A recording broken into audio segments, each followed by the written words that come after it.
1장 1절에서 4절 말씀입니다. 누가복음 1장 1절에서 4절 말씀입니다. 신약성경 86면입니다. 누가복음 1장 1절에서 4절입니다. 짧은 본문이지만 합독하지 않고 교독하시겠습니다. 우리 중에 이뤄진 사실에 대하여 처음부터 목격자와 말씀에 일꾼된 자들이 전하여 준 그대로 내력을 저술하려고 붓을 든 사람이 많은지라. 그 모든 일을 근원부터 자세히 미루어 살핀 나도 데오빌로 각하에게 차례대로 써 보내는 것이 좋은 줄 알았노니 이는 각하가 알고 있는 바를 더 확실하게 하려 함이로다. 아멘. 성가대의 많은 지원 또 참여 부탁드립니다. 험준한 산인 히브리서를 끝내고 내려오자마자 다시 한번 누가복음이라는 거대한 산을 넘으려고 합니다. 사람들은 복음서는 누구나 예수님의 생애를 잘 알고 예수님의 말씀도 잘 아니 어렵지 않다고 생각합니다. 그러나 복음서는 깊이 들어가면 들어갈수록 그 깊은 곳에서 생명수를 구하는 경우가 참 많습니다. 그래서 간단하게 살펴보고자 하면 쉽게 볼 수 있는 것이 복음서이지만 여러분도 알다시피 제가 간단하게 살펴볼 사람입니까? 파고 계속 파서 피가 나올 정도로 팔 생각입니다. 오늘은 누가복음의 개론 시간으로서 저자인 누가에 대해 그리고 그가 기록한 누가복음서의 특징과 가치, 내용 분석과 목적에 대해 살펴본 후에 서문을 다루고 마치고자 합니다. 아마도 이 누가복음 강의가 마쳐지면 누가에 대해 그리고 그가 쓴 누가복음과 사도행전에 대해 특별한 시각을 가지게 될 것입니다. 우리 모두 누가복음 속으로 깊이 들어가길 예수님의 이름으로 소망합니다. 많은 설교자가 누가복음을 가지고 이렇게 우스갯소리를 합니다. 누가복음은 누가 썼을까요? 여기서 누가 이름이 안 나오고 다른 이름이 나온다면 정말 웃길 것입니다. 누가복음은 누가가 썼다고 초대교회 때부터 이야기되어 오고 있습니다. 아니 누가복음이니 당연히 누가가 쓴 것 아닌가요 하겠지만 누가복음이라는 타이틀은 후대에 붙여진 것이고 누가가 썼다는 내적 기록이 누가복음 안에는 없습니다. 그럼 누가는 누구일까요? 그 이름이 헬라어 이름이기에 그가 유대인이 아닌 헬라인으로 예상할 수 있으나 예수님의 제자 중 빌립과 안드레도 유대인이면서 헬라식 이름을 가진 헬라파 유대인이었기에 이름만으로 그가 헬라인인지 헬라파 유대인인지는 확증할 수가 없습니다. 그러나 초대 교부들의 기록과 문체적 특성 그리고 그가 쓴 누가복음서와 사도행전이 이방인을 향해 쓰여졌기에 학자들은 그를 헬라인으로 추정합니다. 누가의 직업은 골로새서를 통해 확인할 수 있습니다. 골로새서 4장 14절에 이렇게 말합니다. 사랑을 받는 의사 누가와 또 데마가 너희에게 문안하느니라. 그의 직업은 의사로서 사도 바울의 주치의 역할을 했음을 알 수 있습니다. 사도 바울은 오랜 전도 여행과 고문 그리고 감옥 생활로 인해 몸이 많이 상했기 때문에 의사가 항시 필요했습니다. 그러나 그 당시 병원 시설이 발달한 것도 아니고 사도 바울도 자신의 몸을 챙기지 않았기에 누가가 그를 따라다니며 돌보았다는 것은 사명자가 사명을 감당하면 하나님이 그를 책임져 주신다는 것을 다시 한번 확인시켜 주는 것입니다. 또한 누가는 충직하였으며 우직한 사람이었습니다. 바울이 옥에 갇히고 로마 황제에 의해 곧 죽을 것이라는 소문이 파다하게 퍼지자 그의 곁에 있던 사람들이 하나 둘씩 떠나갔습니다. 물론 사역 때문에 떠난 자들도 있었지만 그의 곁에 있다가는 자칫 죽음에 내몰릴 수 있는 일이기에 모두 떠나간 것입니다. 그러나 누가는 자신의 자리를 지켰습니다. 사도 바울의 마지막 서신서인 디모데 후서를 보게 되면 쓸쓸한 바울의 상황이 기술되고 있습니다. 디모데 후서 6장 9절에서 11절 너는 어서 속히 내게로 오라. 데마는 이 세상을 사랑하여 나를 버리고 데살로니가로 갔고 그레스게는 갈라디아로 디도는 달마디아로 갔고 누가만 나와 함께 있느니라. 내가 올 때 마가를 데리고 오라. 그가 나의 일에 유익하니라. 누가만 나와 함께 있느니라. 너무나 쓸쓸한 말이기도 하지만 그래도 마지막까지 함께하는 사람이 있다는 것은 참 위로가 되는 말이기도 합니다. 그런데 11절에 보게 되면 마가가 등장합니다. 이 마가는 마가의 다락방의 그 마가이며 바나바의 생지리로서 바울이 바나바와 크게 싸우고 헤어지게 만든 장본인입니다. 마가는 1차 전도 여행 중에 힘들다는 이유로 선교를 포기하고 고향집으로 돌아가서 많은 이들을 낙심시킨 인물이었습니다. 그럼에도 바나바가 마가를 다시 2차 전도 여행에 데려가고자 했기에 바울과 다툼이 일어났고 그 결과 둘은 헤어지게 된 것입니다. 그랬던 마가가 이제는 사도 바울이 그를 꼭 데리고 오라고 할 정도로 복음 사역에 꼭 필요한 일꾼이 된 것입니다. 아마도 그 후에 마가가 정신을 차리고 변했다는 것을 의미하며 동시에 바울도 마음이 너그러워졌다는 것을 알 수 있습니다. 마지막으로 누가는 마음이 따뜻한 사람임을 알 수 있습니다. 사람은 자신이 관심 있는 것에 당연히 시선이 갈 수밖에 없습니다. 아마도 그의 직업과 관련이 있는 것 같은데 아프고 병든 사람을 돌보는 직업이다 보니 누구보다 사회적으로 소외되고 또 가난하고 또 아픈 사람들에게 관심이 많아 누가복음에는 그런 자들에 향한 예수님의 사랑을 베푸는 기록이 참 많이 기록되어 있습니다. 예를 들어 여성, 가난한 자, 고아, 죄인 또는 세리, 이방인 등등 그들과 예수님의 에피소드가 누가복음에는 참 많이 있습니다. 이제 누가복음의 특징을 살펴보도록 하겠습니다. 신약에서 가장 많은 분량을 차지하는 저자가 누구일까요? 라고 질문을 하면 많은 이들이 사도 바울을 이야기합니다. 물론 권수에서는 사도 바울이 가장 많지만 누가는 누가복음 외에 사도행전도 기록했는데 분량상으로는 신약에서 가장 많습니다. 그리고 누가복음이나 사도행전이나 모두가 다 후대에 붙여진 이름이라 전혀 성격이 다른 책처럼 여겨지지만 실제는 같은 흐름의 책임을 명심해야 합니다. 누가는 두 권의 책을 통해 예수님과 예수님의 사역을 소개하고 초대교회 시대에 하나님의 나라와 예수님에 대한 복음 사역이 어떻게 전파되어 갔는지를 알려줍니다. 그래서 우리는 두 권의 책을 통해 하나님이 예수를 통해 어떻게 당신의 구원을 이루셨는지와 초대교회가 예수님을 어떻게 증거하고 전파했는지를 알 수 있습니다. 그래서 누가복음과 사도행전은 두 권의 책으로 여겨지지만 내용상으로는 서로 분리할 수 없는 한 권의 책이라 하겠습니다. 성경 분류상 누가복음은 복음서로 구분되고 사도행전은 역사서로 구분되지만 사실 누가복음도 역사서로 분류되는 것이 맞습니다. 누가는 본인이 이방인에게 이방인들에게 예수 그리스도의 복음을 전하고자 무던히도 역사적인 사실을 성경 본문 안에 기록하였습니다. 예를 들어 예수님의 탄생 사건을 기록할 때는 로마 황제 아구스토가 내렸던 인구조사 칙령을 밝히고 3장에서는 팔레스타인 지방 통치자의 이름을 일일이 명시함으로 역사적 사실임을 명확하게 밝히고 있습니다. 특히 누가복음은 연대기적 순서에 충실하게 기록되어 있으며 예수님의 사역을 가장 구체적이고 사실적으로 묘사하는 것이 특징이라 하겠습니다. 그래서 학자들은 누가를 의사이자 역사학자라고 칭하기도 하는 것입니다. 우리가 의사하면 가지는 선입견이 있는데 그 선입견에 정말 잘 맞는 인물이 누가라 하겠습니다. 누가복음의 특징 중 하나는 글 톤이 매우 따뜻하다는 겁니다. 앞에서 언급하였지만 다른 복음서와 달리 여성, 고아, 가난한 자, 세리와 죄인 등 당시 소외된 자들에게 보인 예수님의 관심을 기록하였습니다. 예를 들어 당시 죄인으로 취급받았던 세리장 삭개오와의 일화는 유일하게 누가복음에만 기록되어 있습니다. 또한 예수와 세례 요한의 어머니 이야기도 기록되어 있고 이방 여인인 나인성 과부의 아들을 살리는 이야기, 선한 사마리아인 이야기, 부자와 나사로 이야기 등등 모두가 누가복음에만 기록된 이야기입니다. 누가는 예수님이 가난하고 소외된 자들의 구세주라는 것을 보여주므로 예수님의 구원 사역이 모든 계층, 모든 인종과 신분을 초월하여 역사한다는 것을 이방인에게 보여주고자 하는 것입니다.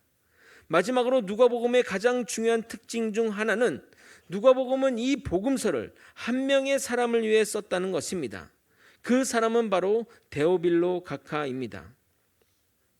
그러나 누가복음의 1차적인 수신자는 데오빌로 각하이지만 꼭 데오빌로에만 쓰려고 쓴 기록은 아닙니다.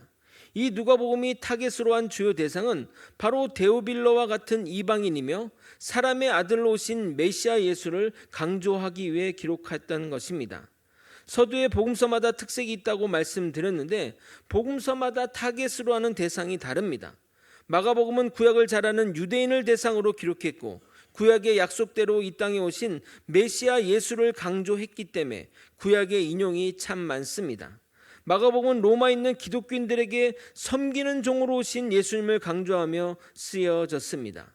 요한복음은 모든 사람을 대상으로 쓰여졌으며 믿는 자들로 하여금 참된 구원과 영생을 얻도록 하기 위해 하나님의 아들이신 메시아 예수를 주제로 기술하였습니다. 이제 누가복음 개론에서 제일 재미없는 부분을 다루려고 합니다. 지금도 재미없었는데 또 재미없는 걸 한다니 좀 기함이 나시겠지만 그래도 들어주시기 바랍니다. 바로 내용과 구조입니다. 나무를 잘 보려면 숲을 잘 볼 필요가 있기에 이런 구조와 내용을 인식하고 들어가는 것이 중요합니다. 누가복음은 크게 내용적으로 세 부분으로 나눌 수 있는데 먼저 1장부터 4장 13절은 발단 부분으로서 예수님의 탄생과 소년 시절 그리고 공생의 준비 기간을 다루고 있습니다. 4장 14절부터 19장 27절까지는 본론부로서 예수님의 공생의 사역을 다루는데 갈릴리와 유대와 베레아 지역에서 행하신 사역을 중심으로 기록하고 있습니다.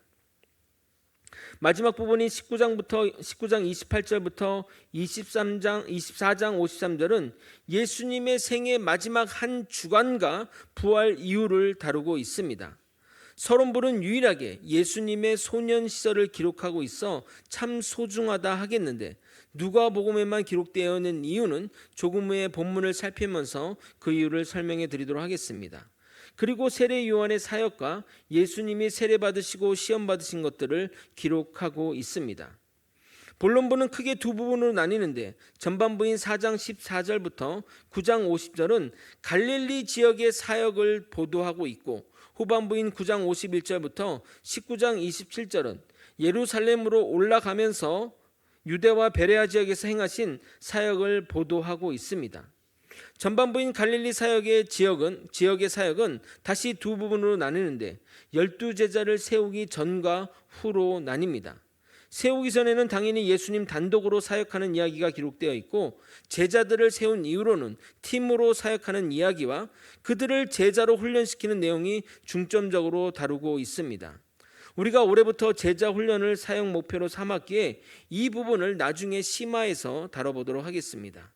본론의 후반부는 예수님이 예루살렘으로 올라가면서 기록한 6개월간의 기록인데 다른 복음서는 한 장이나 두 장에 걸쳐 간략하게 언급했다면 누가는 무려 10장을 할애할 정도로 구체적으로 기록하고 있습니다.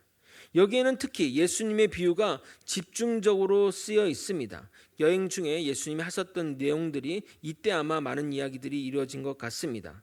우리에게 익숙한 선한 사마리아인의 비유, 탕자의 비유, 부자와 나사로의 이야기 등등 주옥 같은 내용이 여기에 기록되어 있습니다. 우리가 궁금했던 주님의 사랑과 천국에 대한 비밀들을 비유를 통해 잘 알 수 있습니다. 마지막 결론부는 예수님이 예루살렘 입성 후 일주일간의 기록과 부활하신 후의 사실을 다루고 있습니다. 누가복음은 다른 복음서와 달리 부활 이후에 벌어진 사건을 가장 많이 기록하였습니다. 그리고 다른 복음서와 달리 사건이 벌어진 장소를 예루살렘으로 국한하여 기록했는데 그것은 기록의 오류가 아니라 사도행전과 자연스럽게 연결하기 위한 생략을 한 것이라 보면 됩니다. 이제 본문을 살펴보겠습니다. 오늘 읽은 누가복음 1장 1절부터 4절까지는 누가가 이 책을 쓰게 된 동기와 목적을 밝히는 부분으로서 이 복음서의 서문이라 할 수 있습니다. 회사 인사 담당자들이 공통으로 하는 말 중에 이력서 쓸 때 이력서 첫 문장에 모든 것을 쏟아부으라고 조언합니다. 수천 개의 이력서를 읽다 보니 이력서가 평범하게 시작하면 읽지 않고 넘기는 경우가 생길 수 있게 시작하는 첫 문장 안에 자신의 인생을 응집하여 넣으라고 말합니다. 그런데 누가복음의 서문 또한 정말 최고의 문장으로 중요한 내용을 응집하여 표현하고 있습니다. 우리는 이거를 한글 번역본으로 읽어서 그 느낌을 알 수 없는데 매우 고급스럽고 정교한 헬라어를 사용하여 글의 품격을 높이고 있다고 합니다. 오직 유일하게 누가복음만 이런 서문 양식을 취하고 있는데 누가는 헬라인으로서 당시 헬라 문학의 서문 양식을 따르고 있음을 보여줍니다. 고대 시대에는 첫 번째 문장이 차지하는 역할이 매우 중요했습니다.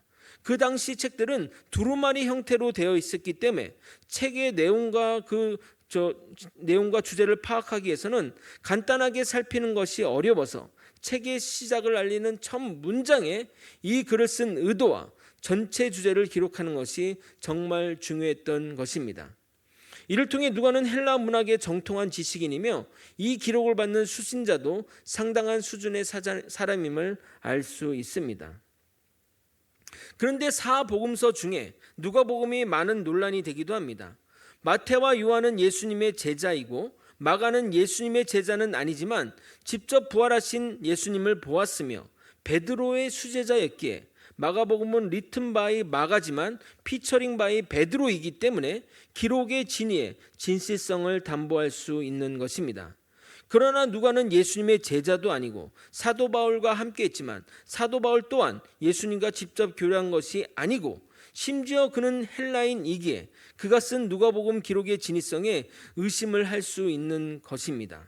그러나 또 다른 학자들은 오히려 그런 위치에 있다 보니 그의 기록이 더욱 객관적이고 진실하다고 보기도 합니다. 헬라인이기에 민족적인 유대감에 유대인인 예수와 그의 제자들의 주장에 매몰되지 않을 수 있었고 예수님을 직접 본 세대가 아닌 이 세대이기에 더욱 의심하는 마음으로 접근했기에 객관적인 시야를 가질 수 있다 하겠습니다. 그의 글을 쓰게 된 배경을 서문에서 확인해 보도록 하겠습니다. 1절과 2절을 여러분이 한번 읽어보도록 하겠습니다. 함께 읽겠습니다. 시작. 우리 중에 이루어진 사실에 대하여 처음부터 목격자와 말씀에 일꾼된 자들이 전하여 준 그대로 내력을 저술하려고 붓을 든 사람이 많은지라. 예수님 부활 승천하신 이후에도 예수님의 제자들이 있었고 예수님을 개인적으로 잘 알며 예수님의 부활하신 것을 본 자들이 많았습니다. 예수의 부활을 목격한 자들은 예수님이 구세주이심을 의심할 이유가 전혀 없었습니다. 그러나 예수님이 하늘로 올라가신 이후 시간이 점점 흐르며 예수님이 하신 말씀과 행동들이 점점 잊혀지기 시작했고 같은 장면을 본 사람이라도 할지라도 보는 사람에 따라 달리 진술하기도 했던 것입니다.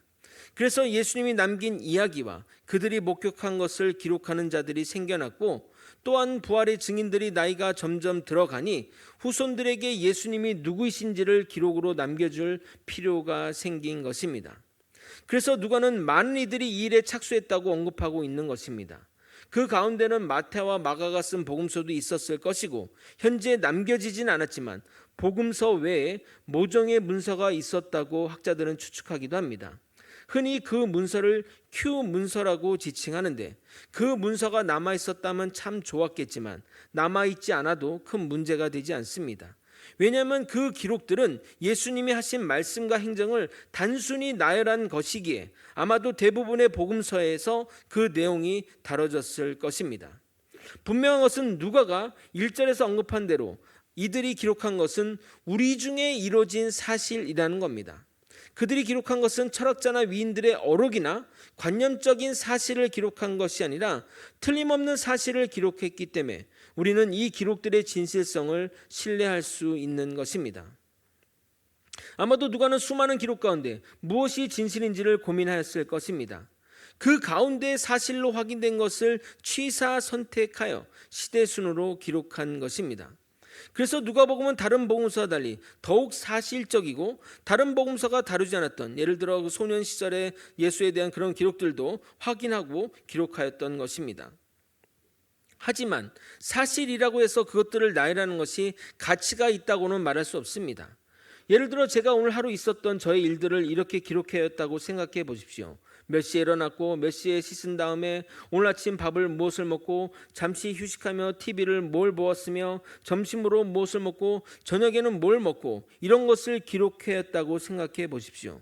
이 모든 것이 사실이지만 의미가 없는 또는 가치가 없는 사실 아닙니까?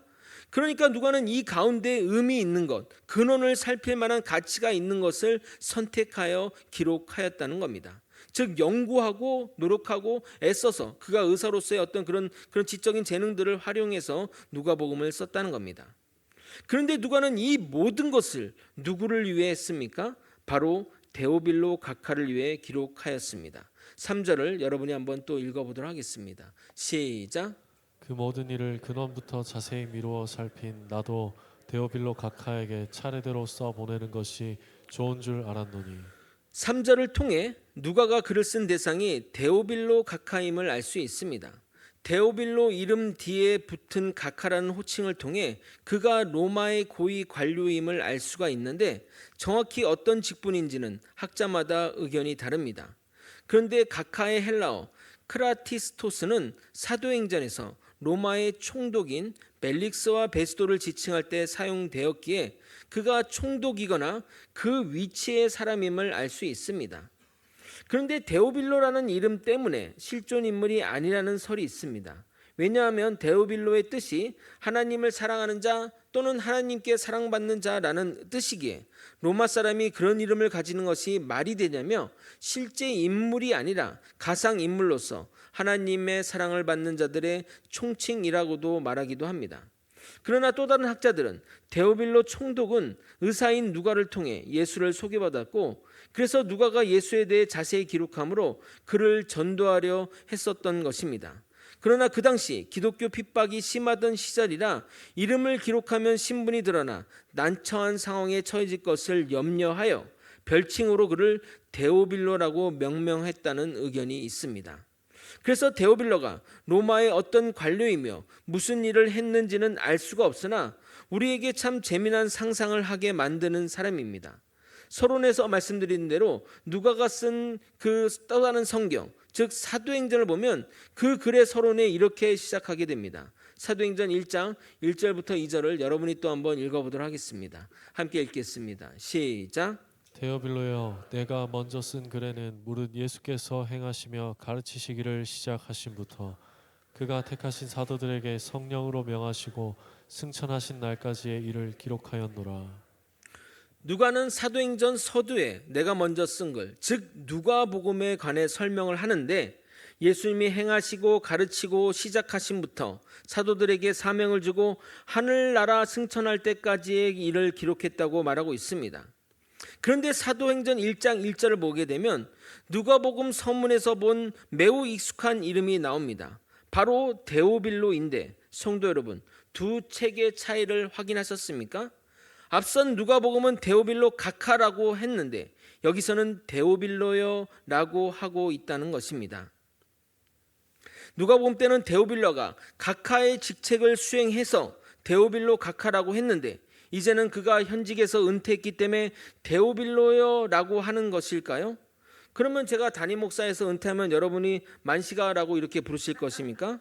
아니죠. 은퇴해도 저는 홍만식 목사라 불릴 것입니다. 그럼 왜 누가는 데오빌로 각하를 친구 부르듯이 데오빌로여라고 하는 것일까요? 물론 확실한 사실은 아닌 상상이 더해진 것인데 학자들이 말하기를 누가복음을 쓸 당시에는 아직 그가 복음을 받아들이지 않아서 세상의 호칭대로 각하라고 불렀지만 데오빌로 각하가 복음을 받아들이고 성도의 한 사람이 되었기에 이제는 세상의 호칭이 아닌 같은 형제와 자매로서 데오빌로라고 부른 것이 아닌가 추측합니다. 복음의 놀라운 역사라 하겠습니다. 이처럼 복음은 세상에서 불가능한 관계를 가능하게 만들기도 합니다. 군 교회를 보면 대부분 군종 목사가 중이나 또는 대위, 많아야 소령 정도가 그 직책을 감당합니다. 그러나 군 교회를 가보면 사병들만 그것을 다니는 것이 아니라 소령부터 사성 장군까지 다닙니다. 계급으로 따지면 중이나 대위는 장군을 볼 일이 정말 별 볼 일 없을 정도로 그런 상사에게 경례하고 명령을 따르는 것이 당연하나 군교회는 그렇게 하지 않습니다. 오히려 직급이 어린 군목에게 장성이나 대령급 연대장이 인사를 하는 경우를 보게 됩니다. 그것을 보면 야, 목사라는 직업 좋네, 장군에게도 인사받고 라고 생각할 수 있지만 그것은 표면적인 것이고 본질은 믿음 안에서 직급과 계급과는 상관없이 주 안에서 한 형제를 보여주는 사건이라 하겠습니다. 누가와 데오빌로는 믿음 안에서 한 형제가 된 것이고, 그래서 과거에는 그 총칭을 쓰면서 데오빌로 각하라고 했다면 이제는 주 안에서 한 형제가 되어 데오빌로라고 부르는 것입니다. 이처럼 복음 안에서는 불가능이 없습니다. 마지막으로 4절을 여러분이 한번 읽어보도록 하겠습니다. 시작. 이는 각하가 알고 있는 바를 더 확실하게 하려 함이로라. 이 데오빌로 각하는 예수에 대해 소문으로나 또는 누가를 통해 들었을 것입니다. 그래서 더욱 예수를 자세히 알고자 하여 누가에게 예수가 누구이며 그간 행위가 정말 그간 행위가 맞는지 조사해서 나에게 알려달라고 했었을 것입니다. 또는 데오빌로가 예수님에 대해 관심이 있다는 것을 알게 된 누가가 그 사람을 전도하고자 이렇게 기록한 것일 수도 있습니다. 어찌되었든 누가는 이 두 권의 책을 한 영혼 데오빌로 각하를 위해 쓰고 있으며, 각하가 알고 있는 것을 더욱 확실히 하게 하고자, 즉 지식이 믿음이 되도록 이렇게 기록하는 것이라고 누가복음 기록의 목적을 서술하고 있습니다. 그런데 한 사람을 위해 쓴 이 누가복음이 이제는 온 세상 온 민족에게 읽혀지며 예수님이 어떤 분인지 깨닫고 그분이 우리와 같은 이방인의 구주됨을 알리고 있으니 이 또한 위대한 복음의 역사라 하겠습니다. 말씀을 정리하겠습니다. 신약 성경에서 가장 많은 분량을 차지하는 누가복음과 사도행전을 딱 한 사람 데오빌로를 위해 썼습니다. 이 글을 타자로 쳐도 하루 종일 걸릴 것 같은데 그 당시 동물피와 파피루스에 썼다면 시간이 많이 걸리고 힘들고 어려운 작업이었을 것입니다. 이처럼 인간적으로 보면 매우 소모적인 모습으로 보여질 수 있지만 그만큼 한 영혼을 소중히 여겼던 누가의 마음을 우리는 깨달아야 합니다. 그 복음서가 우리에게도 읽혀지고 당시 많은 이들에게 회람되었기에 원래 의도와는 달리 다양하게 쓰고 있지만 그 본래 목적은 한 명을 전도하기에 썼다는 것을 우리는 기억해야 합니다. 하나님은 그런 누가의 노력을 그 한 사람에게만 사용되게 내버려 두지 않으시고 우리 같은 이방인에게도 읽게 만듦으로 모든 것이 합력하여 선을 이룬 것입니다. 우리는 하나님의 일을 한다면 거창하고 대단한 일만 하나님이 기억하신다고 생각합니다. 그렇지 않습니다. 여러분이 여러분의 가족 또는 한 영혼을 전도하고자 한 행위와 노력도 전 인류와 민족을 향해 복음을 전하고자 한 것과 별반 차이가 없다는 것입니다. 하나님은 내가 교회에서 빛도 없이 이름도 없이 행한 작은 일도 정말 대단히 여겨주실 분이십니다. 일의 크고 작고 중하고 중하지 않고는 인간의 기준일 뿐입니다. 우리의 작은 헌신도 크게 보시며 우리를 높여주시는 하나님을 기억하며 내게 맡겨진 영혼 또 내게 주어진 사명을 잘 감당하는 저와 여러분이 되시길 예수 그리스도 이름으로 축원드립니다. 아멘. 다 함께 찬양하고 기도의 자리로 나가도록 하겠습니다.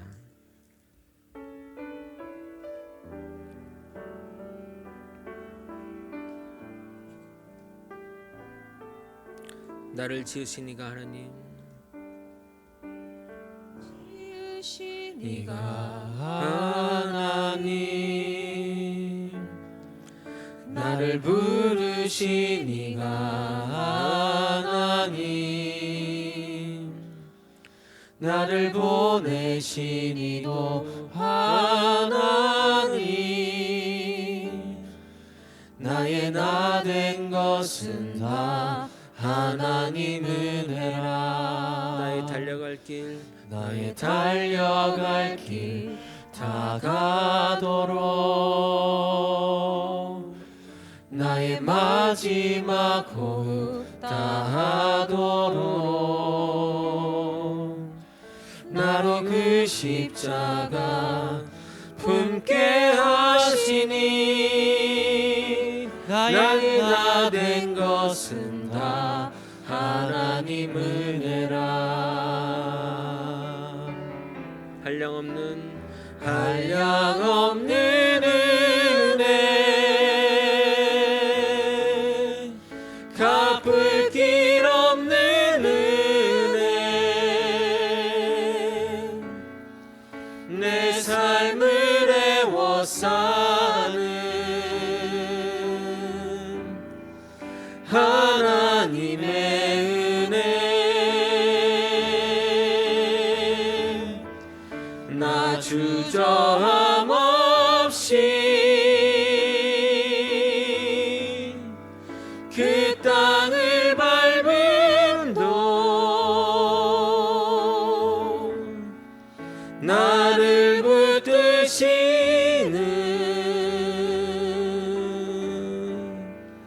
하나님의 한량없는 은혜, 갚을 길 없는 은혜, 한량없는 은혜, 갚을 길 없는 은혜, 내 삶을 애워싸는 하나님의 은혜, 나 주저함 없이 그 땅을 밟음도 나를 붙드시네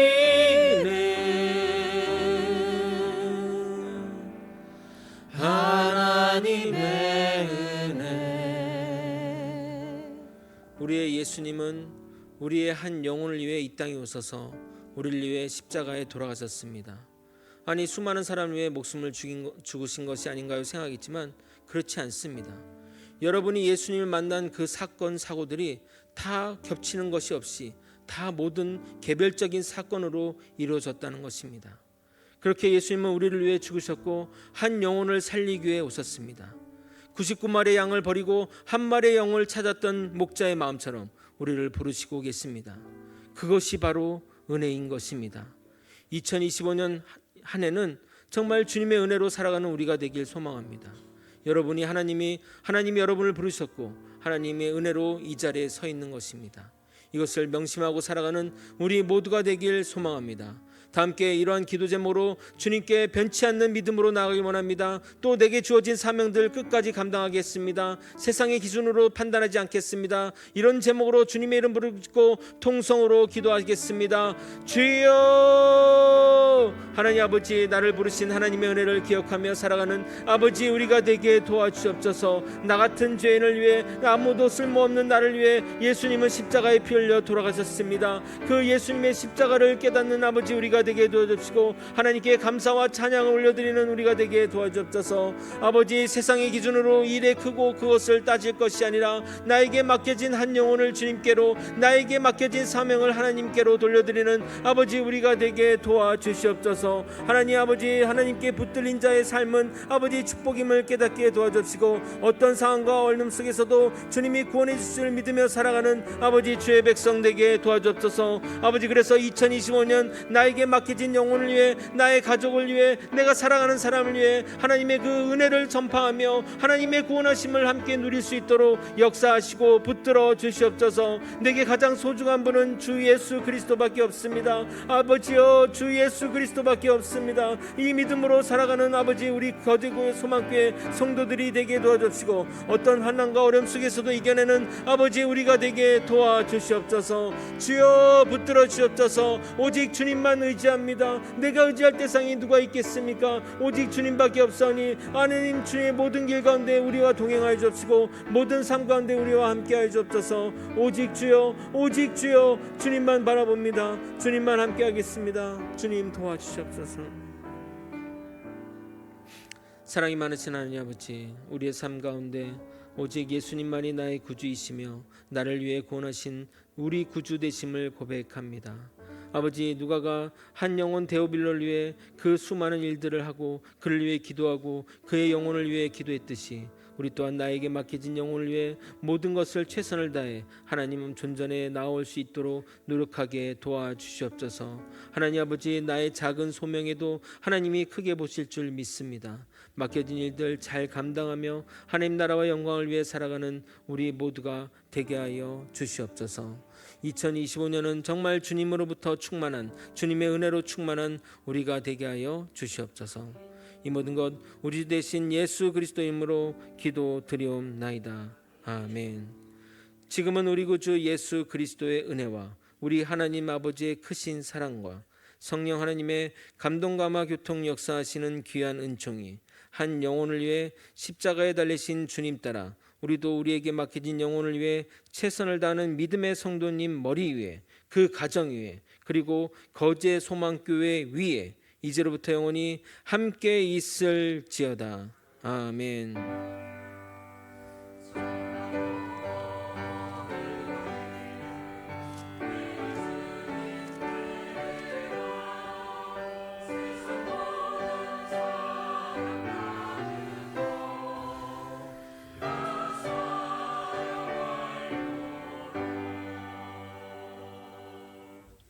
이어서 예결